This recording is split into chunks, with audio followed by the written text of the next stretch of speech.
Good morning, forms 2 to 4. Happy Monday. I hope you had a nice weekend and enjoyed doing some of the tennis last week. We're going to finish off. I think this will be our last tennis lesson, at least for a while.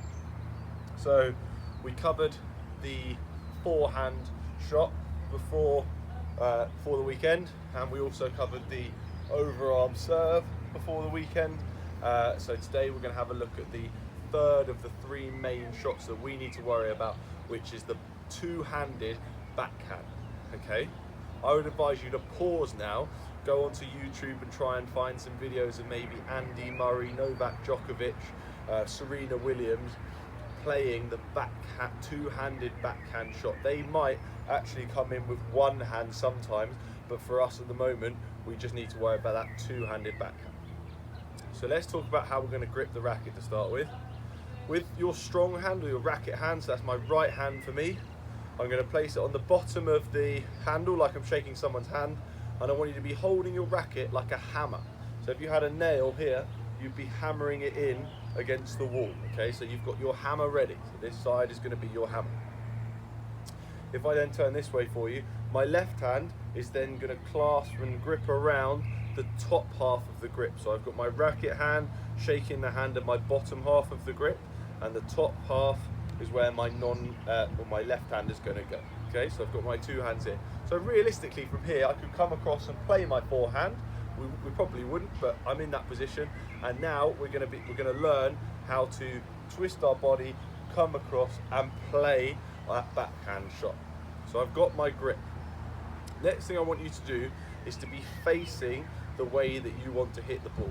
So I'm going to face that way because that is the way I want to hit the ball. Okay, as usual I'm in my ready position, I'm on the balls of my feet, probably shoulder width apart, maybe a little bit further.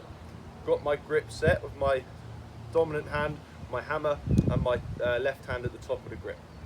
From here I'm going to rotate my body, keep my feet in the same place, to the left, so my racket is pointing to the side. Okay, from here we're going to go even further until our racket, the top of our racket, is pointing behind us. So it's pointing that way at the moment. I'm going to turn all the way around so it's pointing towards the back of the court. I'm hitting that way.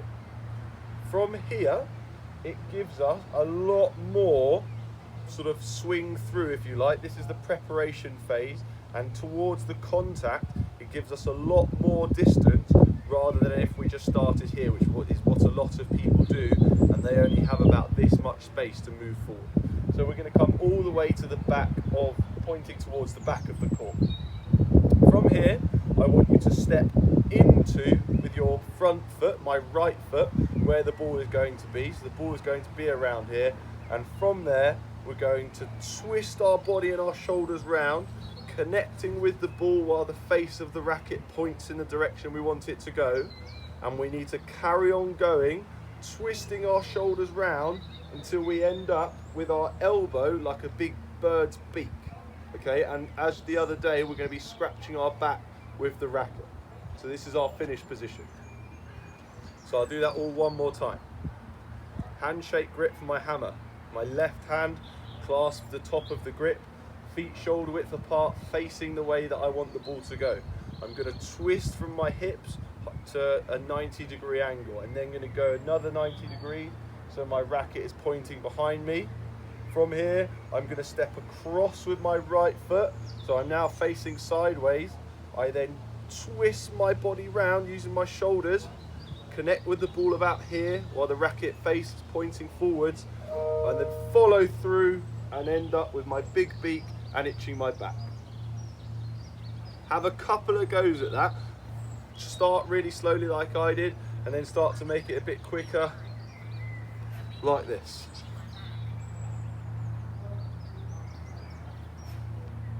Have 2 or 3 goes, get someone to film you, compare it against my one and see how it looks.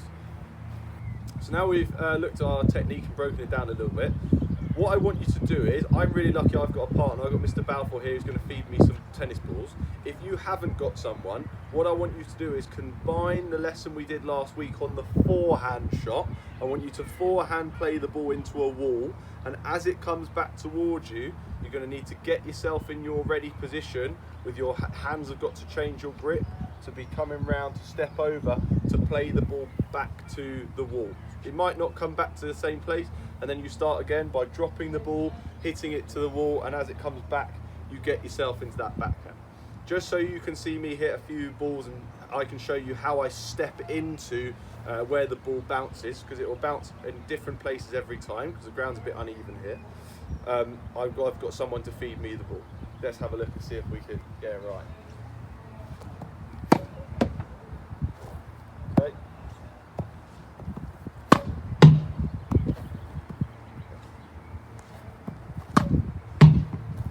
Yeah. That's fine. I hope you were able to see that every time I got my racket, hopefully, pretty much pointing behind me, stepped into the ball, and every time I really emphasised coming through to finish, scratching my back and with my big elbow beak across my face. So rewind that, have a couple of looks at the different ways that I stepped into the ball, and I hope you were able to see that I get back to the middle on the balls of my feet for every ball that was fed into me. Have a go at it, maybe go back and return to the technique if you're struggling a little bit. Okay, so now we've broken the skill down, we've had a look at how it works being fed a ball.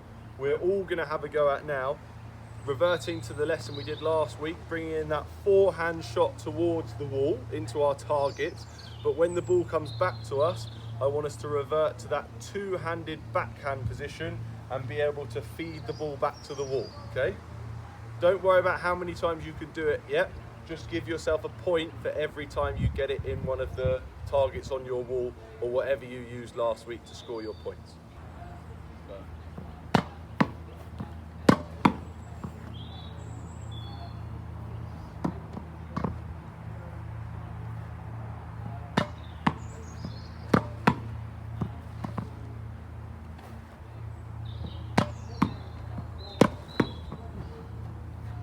Okay, so that's a really difficult skill. All I want you to do now is give that a go, practice it 5 or 6 times, because as I say, it's really difficult. Find yourself a nice flat level surface. I haven't got that here, so it's a little bit more difficult. What we're going to do now is we're going to be putting a flow on it. So we're going to again start ourselves off with that forehand shot, and then we're going to see how many backhands we can play off the wall. If you need to intersperse it with a forehand, that's fine. I don't mind you swapping between the two, but I want you to be able to start yourself with a forehand and then go into the backhand.